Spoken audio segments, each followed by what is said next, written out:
she'll shake your windows and rattle your walls. But the times they are changing.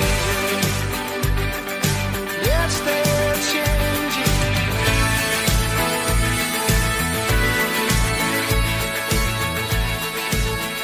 Hello, everyone, and welcome back to another episode of MindShift Podcast.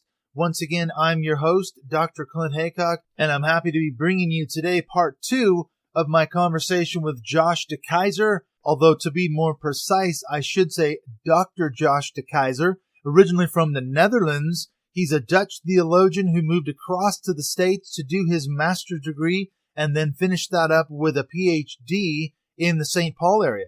And last week's episode, he talked about how it was ironic that even though he was raised in the Netherlands in a very Americanized evangelical context, if not a fundamentalist context, when he went to the States, he felt in a weird way that it was a homecoming for him because this was a place where he didn't feel out of place anymore. This was American. This was the heart of the American evangelical system, the teachings that have spread all over the world. And in fact, it's ironic, isn't it, that the deconstruction of his evangelical faith really began while he was in seminary, and it was a lot of questions and things that he had that he wasn't finding answers for, and he talks about that in last week's episode. Now, in today's episode, part 2 of what happens when evangelicalism no longer works for you, Josh is going to start talking about his theology of the cross. This is Martin Luther's theology filtered through radical theology. This is where the episode ended last week.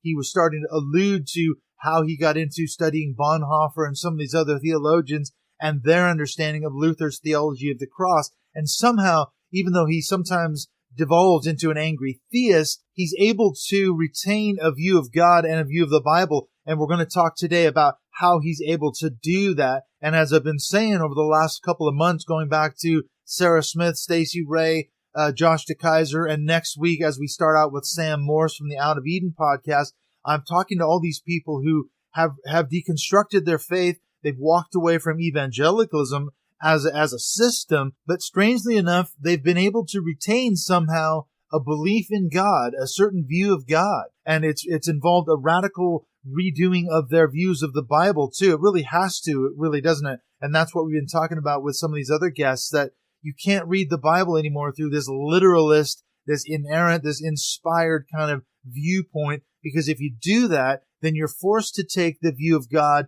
that comes along with that. And actually what it does is it creates more problems than answers. And this is why within Christian tradition, there's been what's called theodicy, which is really a defense of God. Or as Deanna Adams said a couple of months ago, she said, the problem that I have with that view of God is it always provides God with an escape clause. And really, God's somehow never responsible for all the problems and issues, not just with some of the things that he commanded, but what kind of a God that actually makes him or portrays him out to be. It's kind of a cruel God, a capricious God, a God that is actually commanding genocide and a lot of other horrific things. And everybody wants this loving, this God that's kind of like this Colonel Sanders, this nice guy, the Santa Claus sort of God who rewards you when you're good. And when you're bad, he punishes you. But at least you can see that it's a reward and punishment system, much like much of our own parents, perhaps, if that was your experience growing up.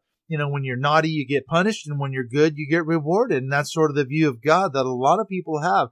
But the problem is that view of God doesn't really work. When you really start to break it down, when you start to chase it to its logical conclusion, it doesn't work. And this is where a lot of people end up with mental health issues and emotional scarring and traumatic problems that come out of trying to live out a view of God that somehow works, when actually it causes more problems, it causes more harm than good. And what Josh found out when he was in seminary, he was trying to talk to his professors about this, and he found out that they didn't want to know. They didn't want to talk about apologetics. They didn't want to defend the faith because actually there was a lot of issues and problems. So they were apparently okay to live with that cognitive dissonance, but he wasn't able to do that. And so he started this journey of deconstruction, this journey of discovery, and this is where it led him down this road of discovering Luther, which is really ironic too, because if you look at Martin Luther, it's really best to understand him in light of his historical context.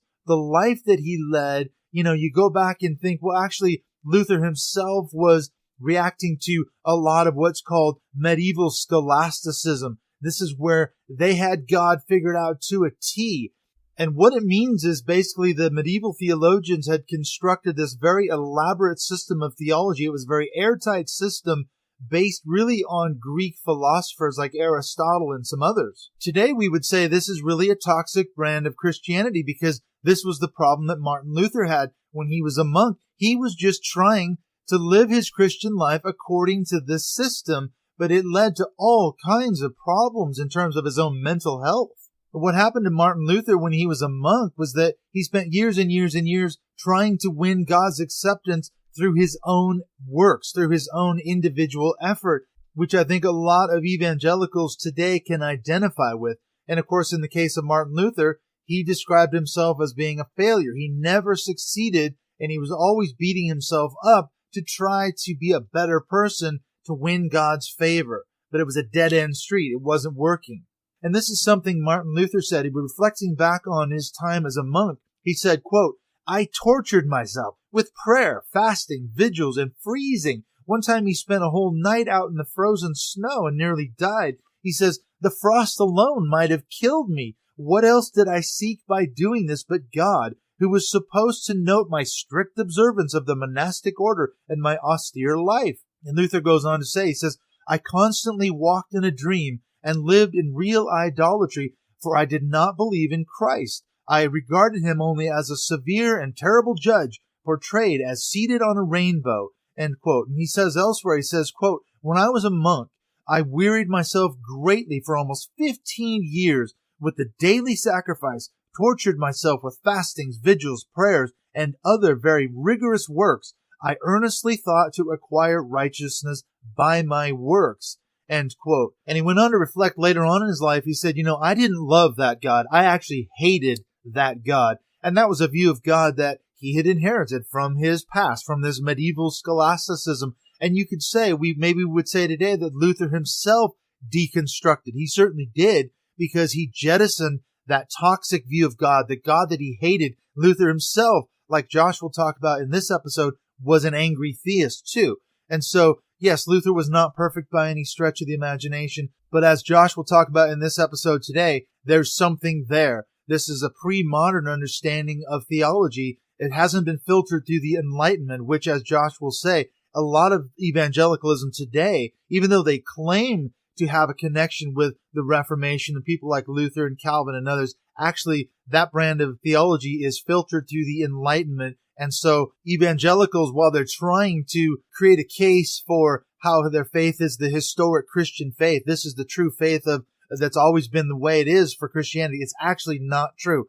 And I've talked about this in other podcasts. The truth is that evangelicalism today, certainly in America, is actually something that is basically 2 or 3 generations removed from fundamentalism, which was a very militant brand of Christianity that was reacting to liberal theology about 100 years ago and then filtered through the 1920s, 30s, all the way up until about the 50s. So evangelicalism is just a softer version of fundamentalism that came out about 100 years ago. So these are the things that Josh himself reacted to. This is the faith that he deconstructed, this sort of American theology that came across to the Netherlands that his parents adopted, and then later he severely questioned. And that's what we're going to talk about in this episode today. So let's get on into it. I want to find out his theology of the cross. And he was talking about that last week as the episode ended, how he got into that and what it's all about. So let's get into what happens when evangelicalism no longer works for you with Josh deKeyzer, Part 2.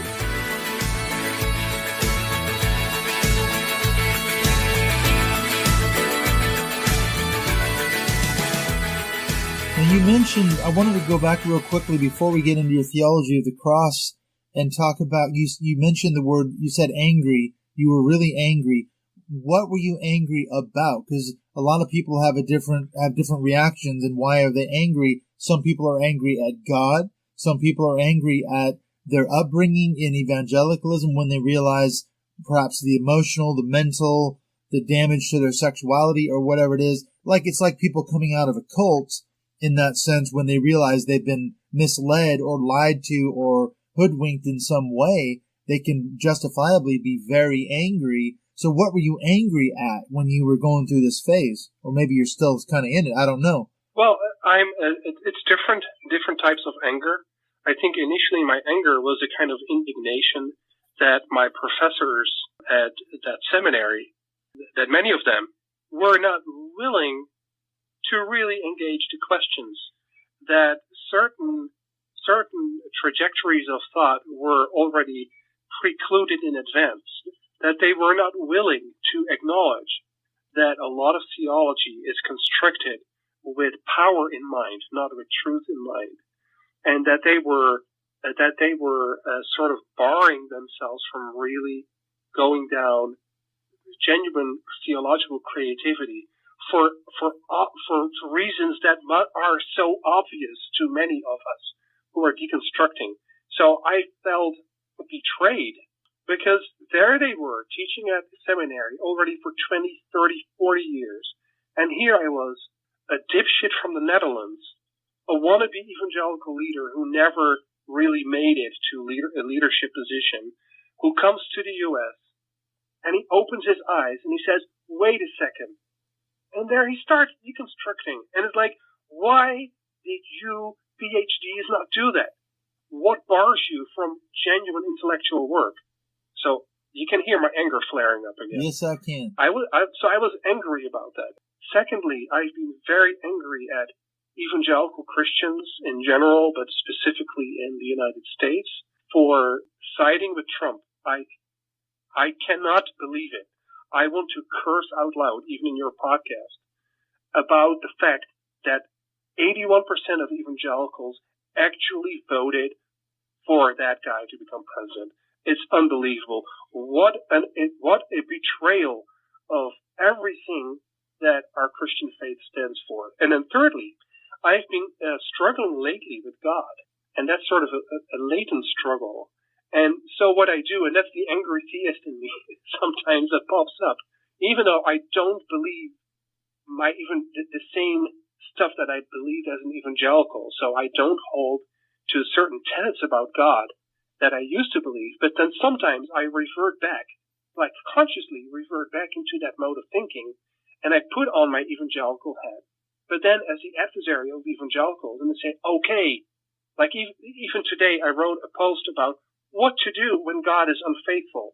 And so then I sort of go along with the evangelical God and say, well, is that God faithful? Then of course that God is not faithful. Look at the suffering in the world. Come on, open your eyes, people. And so then I'm angry at God. But then once I'm done with that, then I take off that hat and I put on my other hat, which is the deconstructed hat, and which is the hat of the theologian who has moved beyond the controversy or the opposition of faith and atheism. I think it is helpful in that sense that you and I are coming from a similar place. I mean, my degree was more in biblical studies, but I studied a lot of theology when I was in seminary too, like you.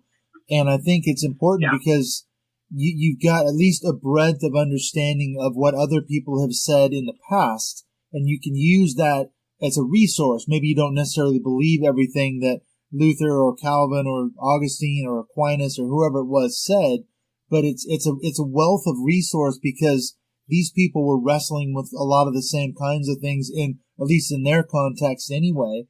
As you say, a lot of the doctrines that the church holds today, it's funny because certainly in not just evangelicalism, but these doctrines are accepted as something that has always been true, always been part of the church's story. But that's not the case. As you say, not only is it historically and culturally conditioned, but a lot of the dogmatic assertions, I think, that like you say, came out of the church were about asserting their power over another group that they deemed heretical or whatever. And so that's what we come to believe as the gospel truth, the Nicene Creed or the Creed of Chalcedon or whichever creed you want to, the Westminster Confession or whatever confession you want to grab. That's not necessarily the gospel truth. It's just, it came out of its own time and day, didn't it? Yep, exactly. And particularly in evangelicalism, they like to portray themselves, evangelical theologians that is, as in continuity with the Church of all ages, and they like to portray themselves as the true inheritors of the Reformation. And the funny thing is, no, that's not really true. Wait, that's not really true, because dear evangelicals, your obsession with epistemological certainty, it comes straight out of the Enlightenment. It's a knee-jerk response to Enlightenment critique of religion. And your faith is based on inerrancy, but the doctrine of inerrancy was something devised by dear Hodge of the old Princeton school, just so he could do his so-called scientific theology, which is completely debunked. It's a laughable thing. But you still keep on with your inerrancy, saying that is what the church fathers have always taught. No, they haven't. It's not like that. So those kind of things, evangelicalism is wrong. A lot of very problems. wrong. I think maybe the difference between you and me, when I went to seminary, I wasn't deconstructing my faith. I had questions and things, but one of the things I look back on now, the classes and things that I had, when we talked about theology, when we talked about inerrancy, it was a conservative Baptist seminary in Portland, in Oregon. They just taught these things as if, as you say, as if they've always been true. I can remember having a course on the Bible, and the professor went over inerrancy, and he trotted out all this evidence, and the basic argument was the church has always believed this. Okay, they didn't formulate it maybe in the way we do today, but it's always been believed in the church. And I just took that on. I believed it. And now I look back on it. Yeah. They didn't teach theology contextually. They didn't teach it from the point of view of how did these doctrines arise? Where did they come from in time and space and in church history? They were just taught as this is the truth. It's always been the truth. And we just had notes that we bought in the bookstore, and we filled in the blanks. And I call it fill in the blank theology. That's how we were taught. And I look back on that now, and I'm angry like you, because I'm like, what the hell? That's so intellectually dishonest to teach it that way. But yet there's, Yes, and especially when you have the postmodern deconstructors, if you have them, they are ready at hand. They already show you a way of overcoming your old nemesis. How do you pronounce that word? Nemesis? Nemesis.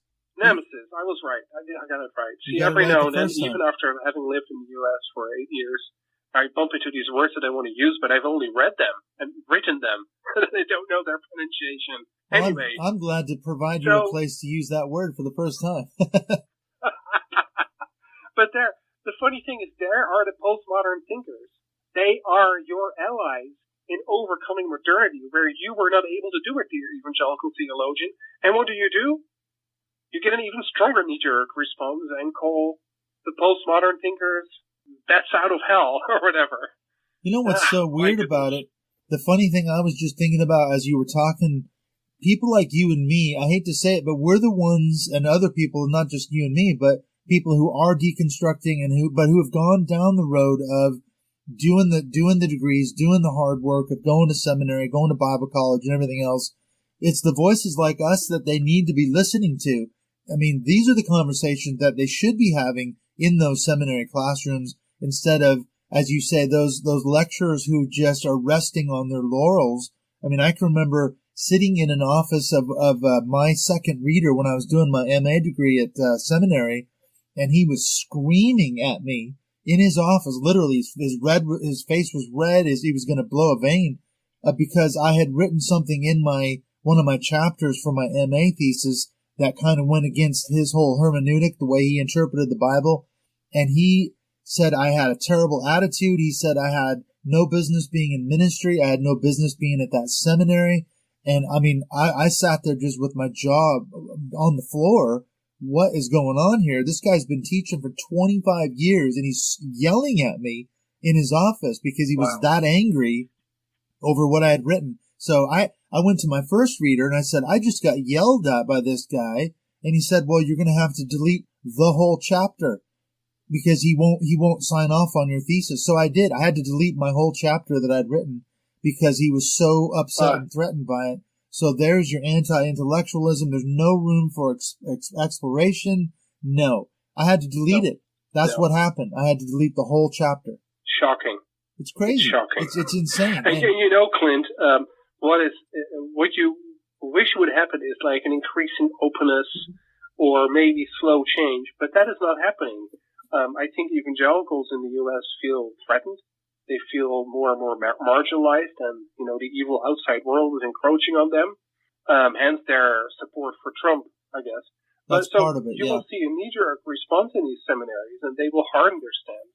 And even at Bethel Seminary, a place that I owe so much to, and a place that I love so dearly. Even two years after I left, there was already a complete change in leadership and a turn to the right or to the past. Very sad. It's amazing, isn't it? Now, one thing we need to get into, maybe this is the last topic we can cover. You mentioned before that you talked about Luther and your theology of the cross.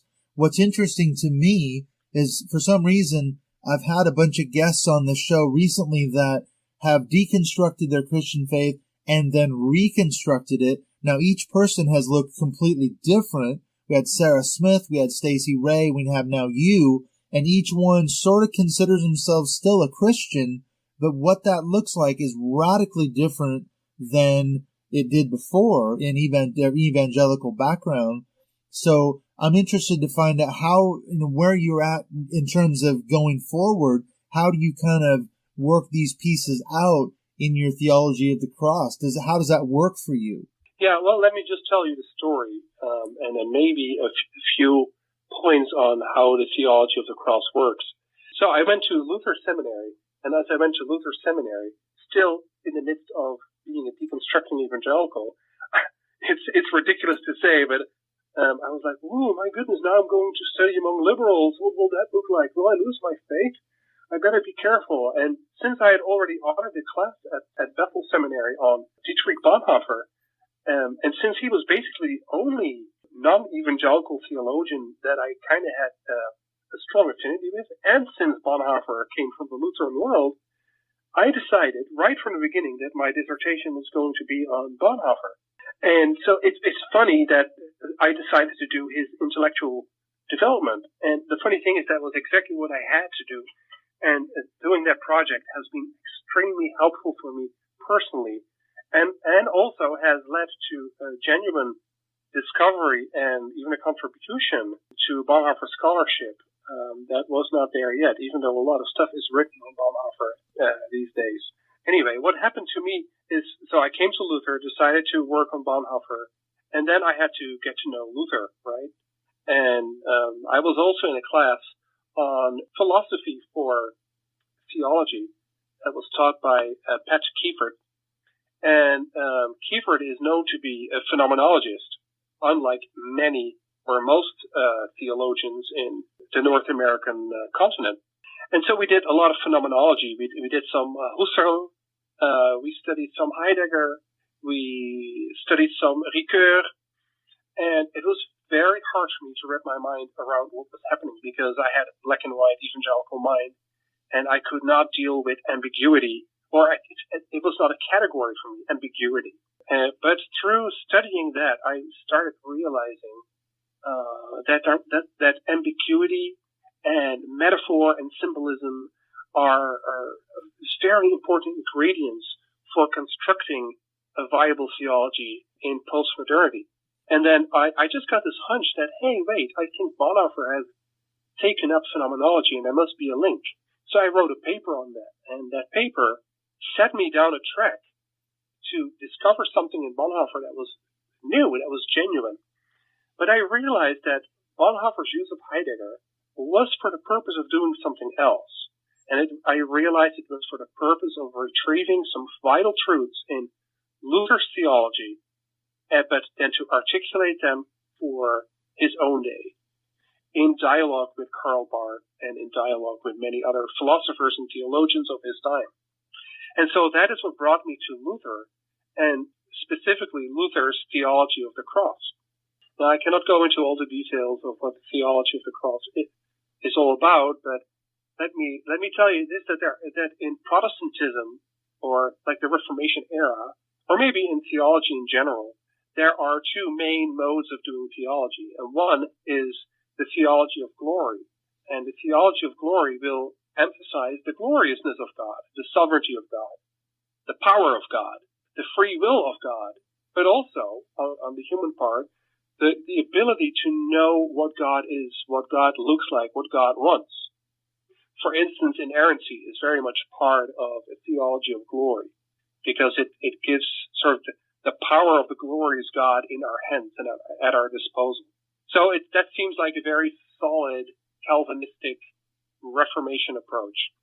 It's interesting that you say that it's a Calvinistic sort of method, because I was just going to mention that it struck me as you were describing this theology of glory that the whole thing sounds very deterministic, very Calvinist view of God, theology, and of course this inerrant Bible. How would you compare this type of approach to that of Luther's, for example? Luther's approach is very different, and he only wants to talk about the God that is revealed. Which God is revealed? Well, the God who is revealed in Jesus Christ. And Jesus is all that we have. And Luther specifically relegates all this speculation about God's omnipotence or other characteristics about God to the background, and he says that's the hidden God. We don't really need to talk about it. So where Calvin later on foregrounds predestination, typically a move that belongs to theology of glory, Luther really did not want to talk about predestination because, man, who can fathom the mind of God? We don't even think about that God. All we know about God is Jesus. That's all we need to know. So Luther made this move, and it is a move that has soteriological implications, and it has very strong epistemological implications. In other words, soteriology is a theological term having to do with salvation, and epistemology is all about how we know what we know. Yeah. So epistemologically, his theology of the cross is sort of a counter-move against medieval scholastic theology, where theologians of that time had integrated Platonism, Aristotelianism with theology. And so there was a whole compact system of thought in which nature, or humanity, the world, and grace, God, were integrated. And it was a form of a theology of glory as well. People knew too much about God, more than they could show for. And so Luther took the theology of the cross, or took the cross, so to speak, and said, what are you talking about God, and what do you think to know about God? You're completely wrong, because all we know about God is the cross. And the cross is the opposite of what we think God is. In other words, God reveals God's self under that which is opposite to God, which is the cross, suffering, pain, death, sickness. That's where God is. God is not in glory. God is not the sovereign Lord who reigns from on high. Well, sure, God is that, but what we know of God is always in lowliness and in humility. So that's the epistemological part, but it has direct soteriological implications, because that which saves us is not that which we can comprehend or master or do, but it's the free gift of God in Jesus Christ. Okay, that was a very comprehensive overview. For those of you that have never studied theology before, you're going to have to go look up some of these words that Josh is using, talking about this theology of the cross. Does that solve some of the problems of evil, the problem of God not caring about what goes on down here on earth? Because I think, wasn't it Moltmann, that was kind of his argument too, wasn't it, that because Jesus suffered on the cross and all the rest of it, that shows God's heart for suffering and his involvement in it. Does that kind of work in that way as well? Well, you're exactly right. The theology of the cross as Luther originally formulated it. And by the way, funny enough, he did not mention the term very often, but his entire theology can be very well summarized with the words theology of the cross. But that theology of the cross has been taken up in the 20th century, first by the theologians of the Luther Renaissance, but also by Karl Barth, and later by Moltmann, and even liberation theologians. So the theology of the cross does a bunch of things, and what it does, it aligns itself, or can be aligned very beautifully with postmodern deconstruction, because the cross too is the eternal subversion of all human systems, in this case all human theological systems or systems of how we get saved.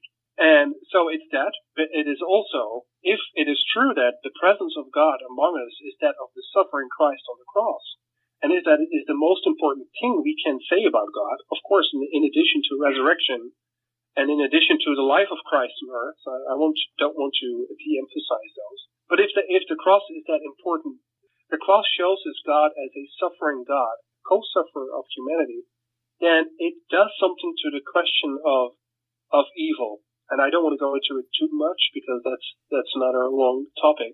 What the theology of the cross also does is it says if Christ is in solidarity with sinners and with those sinned against, that is, victims, then the body of Christ, the church, needs to also be there and live out the solidarity for sinners and the solidarity with and for victims.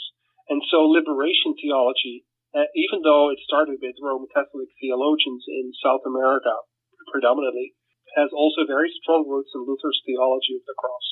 And so there are more applications. But in many ways, the theology of the cross bypasses a lot of issues. And for me, it bypasses or deconstructs the whole issue of evangelicalism. And the cross helps us to embrace ambiguity, embrace the paradox, and tells us that we cannot know everything for sure, that we cannot have a certain hold on God, and that we have more questions than answers, but we can trust Christ. It sounds like to me that you've obviously thought this issue through quite deeply. You've done a lot of reading and research and writing on this subject. I'm not sure everyone's going to be able to understand exactly how you described it. Is there a way that someone could say that maybe says, "Oh, Josh, this is interesting. It's intriguing. I don't quite understand it, but I'm looking to retain some aspect of my Christianity. I want to jettison the evangelicalism, as you say, the narrowness and some of the other problems that it has." What is a good way for people to find out more about have you written on this subject? Is there a way for people to get a hold of you? What would be the best way to move forward? Yeah, so I have this online project going on, which I call End of God, which has this ambiguous meaning, the double meaning of our constructs of God need to end so that God's end can be met. So endofgod.blog is a place where you can find me, or alternatively, deKeyzer.com. And Keyzer, let me spell it for you, JOSHDEKEYZER.com.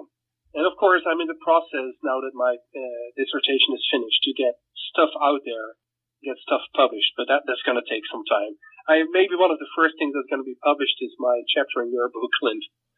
Hey, that may be the first thing, so that's a start. That's one of the reasons why I started the group, is to get people's stuff out there.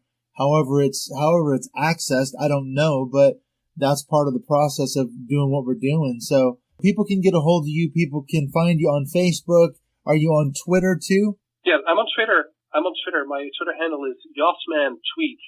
Okay, I'll definitely put all those links in the show notes too. So if you want to get a hold of Josh, do some more reading on some of the stuff he's written. Obviously, as you say, you've thought deeply about this stuff. It's still a work in progress, really, isn't it? But I am so glad that we've had this time to chat. It's been a fantastic conversation. I mean, I've learned a lot. My mind's kind of blown too. It's made me go back and question a lot of some of the things that I was taught. So thanks, Josh, for being a part of MindShift podcast. We'll definitely come back around and visit this again, because as we've been talking before, we've touched on some other topics that we want to do in future podcasts as well. So if I can get down to the Netherlands, I'll bring my microphone with me, and maybe we'll do some more podcasts in person, though. Yeah, Clint, I can't tell you how much I enjoyed this conversation. And for me, looking at some of my notes here, but not too many, this is just a great exercise to, get this story out and frame this story. And I would love to do more podcasts with you on some of the things that we talked about.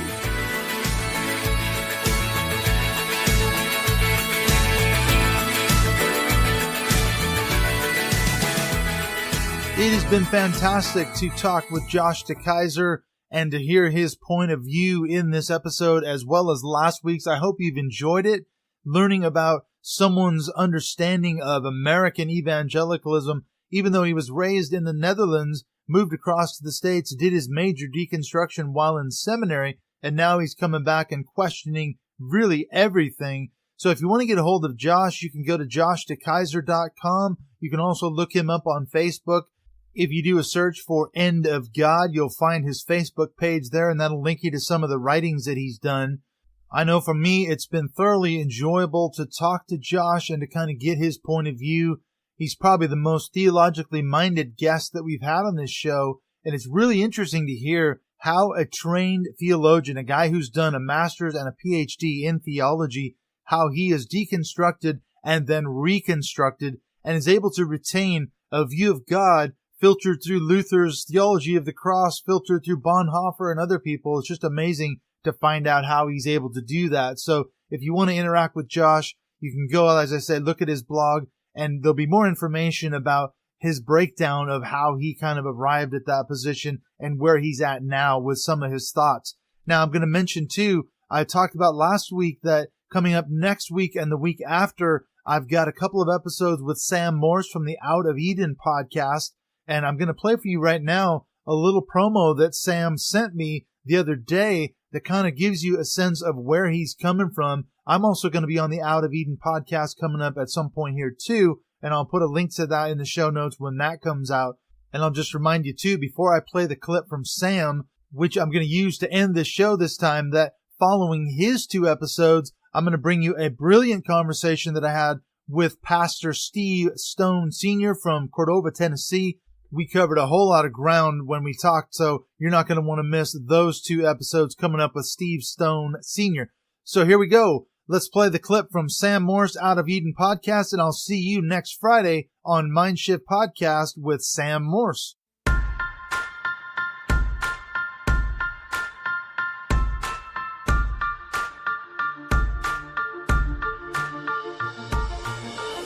So, I was raised fundamentalist Christian till I was about 20. When I couldn't reconcile my love of science and confusion over God, I walked away. Then I reached my 30s and I realized that I hadn't got God off my mind, and it was time to deconstruct my faith. Join me, Sam Morse, every week on my podcast, Out of Eden, as I wander the no man's land of agnostic uncertainty and finally try to figure out what I believe in. This podcast is an attempt to document my journey into deconstruction starting on day 1. You can find the podcast on iTunes, Spotify, Google Play, or wherever you get your podcasts from. And please visit the show website at outofeldenpod.com. I hope you join me along the journey.